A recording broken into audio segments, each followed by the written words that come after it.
We use a number of different approaches for finding new antimalarials. One is to improve upon known drugs.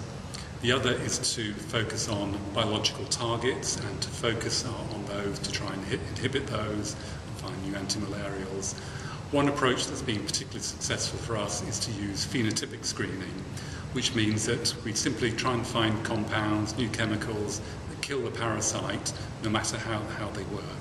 And for us, that's been a very effective way of starting new programs and finding new antimalarial treatments.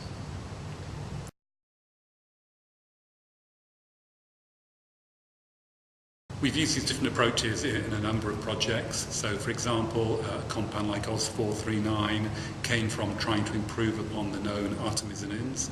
That compound is now in phase 2A. In terms of target-based approaches, we have a program, DHODH, and again we found a compound now in early clinical studies, DSM-265.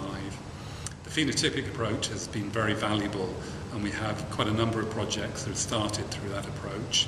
We have programs that have reached phase 2A, for example, NITD 609 was discovered through phenotypic screening.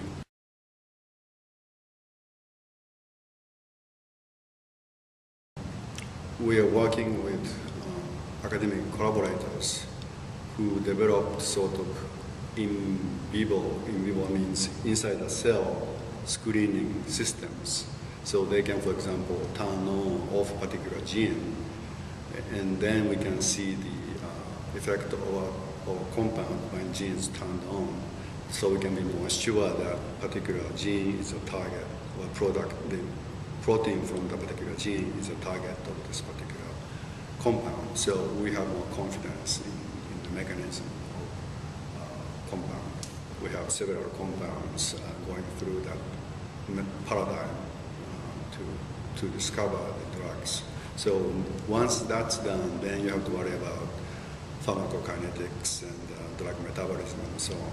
But at least initial stage is done by this new approach.